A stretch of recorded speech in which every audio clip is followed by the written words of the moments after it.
Hi guys. आज मैं my strange hero school love story की एपिसोड नंबर 9 और एपिसोड नंबर 10 की स्टोरी एक्सप्लेनेशन पर वीडियो बनाई है। अगर आपने इस सीरीज़ की पिछली वीडियोस को नहीं देखा तो उसका लिंक आपको डिस्क्रिप्शन बॉक्स और कमेंट सेक्शन में मिल जाएगा। तो गाइस, लास्ट एपिसोड में हमने देखा था कि सेहू बॉक्सू को कहता है कि मैं तुम्हें और सन जियोंग को कभी भी खुश नहीं रहने दूंगा। तो आगे से बॉक्सू पूरे कॉन्फिडेंस से उसे कहता है कि इस दफ़ा मैं तुम्हें अपने और सन जियोंग के बीच में नहीं आने दूंगा। अब की दफ़ा हर्ट होने की बारी तुम्हारी है। ये कहकर वो चला जाता है और सेहू के फेस से स्माइल गायब हो जाती है।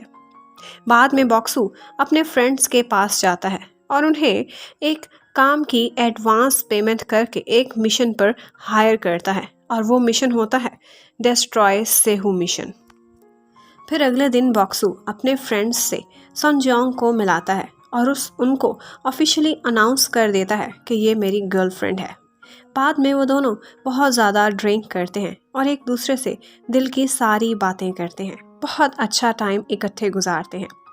फिर बॉक्सू उसको घर ले जाते हुए सोनजियोंग उसको लेके जा रही होती है तो उसके सामने ही वो गिर कर आउट हो जाता है। तो सोनजियोंग उसे प्यार से देखती रहती है और फिर उसके फॉरहेड पर किस करके उसे कहती है कि ये किसका बेटा है, बहुत ही हैंडसम है। तो पीछे से बॉक्सू की मॉम आ जाती है और कहती है कि ये मेरा बेटा है। फिर वो दोनों मिलकर बॉक्सू को अंदर ले जाते हैं और अब फाइनली बॉक्सू की फैमिली को भी पता चल जाता है कि वो और सनजियोंग डेट कर रहे हैं। और बॉक्सू की मॉम इस बात से बिल्कुल भी माइंड नहीं करती, बल्कि सनजियोंग से बहुत प्यार से बात करती है और फिर वो उसे रात अपने ही घर में ठहरने को कहती हैं क्योंकि अब वापस जाने के लिए बहुत लेट हो गया था। फिर अगले दिन जब बॉक्सू सुबह उठकर नाश्ते की टेबल पर आता है तो वो सरप्राइज्ड रह जाता है कि सनजियोंग उसकी फैमिली के साथ बैठी है, वहाँ ब्रेकफास्ट कर रही है। वहाँ सनजियोंग नोट करती है कि बॉक्सू की छोटी सी फैमिली बहुत ही क्यूट है और वो उन लोगों में परफेक्टली एडजस्ट कर जाएगी। एक दिन क्लास में आकर सनजियांग इन्फॉर्म करती है कि उसने एक डिबेट कॉन्टेस्ट के लिए क्लास में से एक टीम बनानी है और उस टीम में 3 मेंबर्स थे जिनमें से एक बॉक्सू सेलेक्ट हुआ था। फिर क्लास के बाद बॉक्सू और सनजियांग चोरी चोरी मिलते हैं तो सनजियांग उसे वार्न करती है कि जब तक तुम ग्रेजुएट नहीं कर लेते तब तक हम प्लेटोनिक रिलेशनशिप ही रखेंगे। बॉक्सू को प्लेटोनिक वर्ड की समझ नहीं आती। इतने में ऊपर से वाइस प्रिंसिपल आने लगता है तो बॉक्सू छुप जाता है, जबकि सनजियांग उसे बातों ही बातों में कहीं और भेज देती है। और उनके जाने के बाद बॉक्सू प्लेटोनिक वर्ड के मीनिंग सर्च करता है तो उसे ये देखकर बहुत गुस्सा आता है और बहुत मायूसी होती है कि ये ऐसे रिलेशनशिप को कहते हैं जिसमें उसे टच भी नहीं कर सकता, और ये तो बिल्कुल जस्ट फ्रेंड्स वाली बात हुई।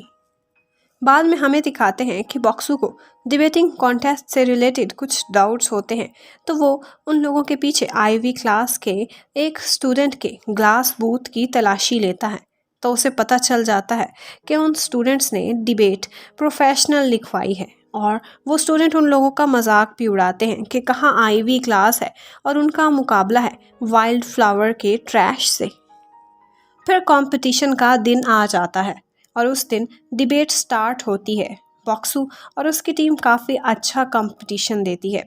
जजेस में से टीचर पार्क भी होता है और लास्ट पर रिजल्ट ये आता है कि वाइल्ड फ्लावर्स डिबेट जीत जाते हैं। बाद में बॉक्सू और सनजियांग ऑफिस में दोनों ही अपनी प्राइवेट सेलिब्रेशंस करते हैं और अपनी फेवरेट योगर्ट ड्रिंक भी इंजॉय करते हैं। सनजियांग उसे कहती है कि फिर से मुझे स्कूल अच्छा लगने लगा है क्योंकि अब दोबारा से बॉक्सू स्कूल जो आने लगा है। फिर बॉक्सू उसके थोड़ा क्लोज होने लगता है तो सनजियांग फ़ौरन से उसे मना कर देती है।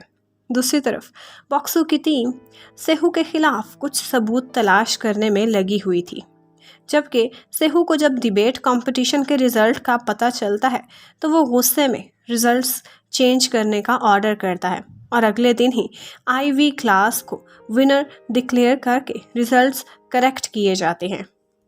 इस बात से सारे लोग ही बहुत अपसेट हो जाते हैं और सनजियांग सेहू के ऑफिस में जाकर उससे प्रोटेस्ट करती है, उस पर गुस्सा करती है और आर्ग्यू के दौरान उसे साइको भी कहकर चली जाती है।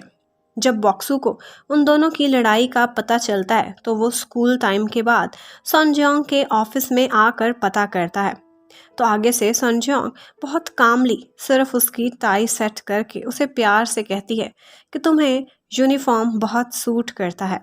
वहाँ पर वो दोनों कुछ देर बातें करते हैं, काफ़ी क्लोज होते हैं। इतने में कोई एकदम से उसके ऑफिस में एंटर हो जाता है और वो कोई और नहीं बल्कि बॉक्सू का क्लासमेट सियोंग हू होता है। और वो उन दोनों को इकट्ठे देख लेता है, वहाँ से चला जाता है और जाते जाते सोचता है कि बॉक्सू में कोई तो गट्स हैं जो उसने टीचर को पटाया हुआ है। फिर बॉक्सू उसके पीछे पीछे जाता है और उससे पूछता है कि तुम किसी को बताओगे तो नहीं। तो आगे से सियोंग कोई भी जवाब नहीं देता। फिर अगले दिन क्लास में बॉक्सू सियोंग को अपने साथ एक महंगे स्नैक बार ले जाने की रिश्वत की ऑफर करता है। फिर वो दोनों वहाँ अच्छा टाइम गुजारते हैं और वहाँ पर हंसी मजाक के दौरान ही बॉक्सू उसे अपना सीक्रेट आउट करने से रोकने के लिए रिश्वत दे देकर रोकने की कोशिश करता है। डिबेट रिजल्ट की वजह से आईवी क्लास और वाइल्ड फ्लावर क्लास में अक्सर ही लड़ाइयाँ होती रहती हैं। एक दिन ऐसी ही एक लड़ाई में ऊपर से टीचर्स भी पहुंच आते हैं और उन लोगों की लड़ाई को संभालते हैं और अब मामला ऊपर तक पहुंच जाता है। बाद में मिंजी भी अपने मिशन पर बॉक्सू के लिए कुछ इम्पॉर्टेंट प्रूफ्स इकट्ठे करते हुए दिखाई देती है। फिर इन्वेस्टिगेशन के बाद कुछ टीचर्स अनफेयरली लड़ाई का सारा इल्ज़ाम बॉक्सू के फ्रेंड्स पर डाल देते हैं और उनको बचाने के लिए बॉक्सू ने भी अपना प्लान तैयार कर लिया था। उस लड़ाई की रिकॉर्डिंग उनके एक क्लासमेट के फ़ोन में थी, जो वो ब्रॉडकास्टिंग रूम में जाकर उसकी वीडियो को पोर्टल पर अपलोड कर देता है, जो देखकर सारे के सारे लोग ही शॉक्ड रह जाते हैं। और फाइनली काफ़ी मुश्किलों के बाद वाइल्ड फ्लावर क्लास के लोग क्लियर हो जाते हैं और उन्हें डिबेट में जीतने का सर्टिफिकेट भी मिल जाता है, जिससे सभी बहुत खुश होते हैं। फिर अगले सीन में हम देखते हैं कि बॉक्सू सियोंग हू की जगह खुद क्लीन अप करने के लिए तैयार हो जाता है और वो उसे वहाँ से जाने का कहता है ताकि इसी बहाने से वो सनजोंग से चोरी चोरी मिल सके। फिर बाद में सनजोंग वहाँ आती है और देखती है कि यहाँ सफाई कौन कर रहा है, तो वो आगे से बॉक्सू को सफाई करता देखकर सरप्राइज हो जाती है और फिर बॉक्सू स्माइल करते हुए उसके क्लोज आता है और उसे किस कर लेता है। फिर वो दोनों इकट्ठे मूवी देखने जाते हैं और फिर सनजोंग बॉक्सू को अपने साथ हॉस्पिटल लेकर जाती है और उसे अपनी ग्रैंड माँ से भी मिलवाती है और ग्रैंड माँ भी बॉक्सू से मिलकर काफ़ी खुश होती हैं। फिर बाद में बॉक्सू की टीम सारे एविडेंसेस इकट्ठे कर लेती है कि आईवी क्लास के अवार्ड्स पहले से ही उनको दे दिए जाते हैं और बाद में उनके रिजल्ट्स भी फिक्स कर दिए जाते हैं। और ये बात वो टीचर पार्क तक भी सारे एविडेंसेस समेत पहुंचा देते हैं। सारे एविडेंसेस देखकर टीचर पार्क काफ़ी हैरान रह जाते हैं।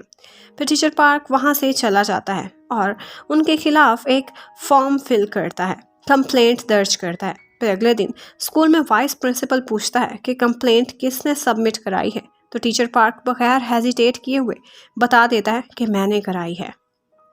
फिर फ्लैशबैक में दिखाते हैं कि स्कूल टाइम में एक दफ़ा सेहू ने इलेक्शन में पार्टिसिपेट किया था, तो बॉक्सू भी उसी के ही ओपोनेंट पोजीशन पर खड़ा हुआ था।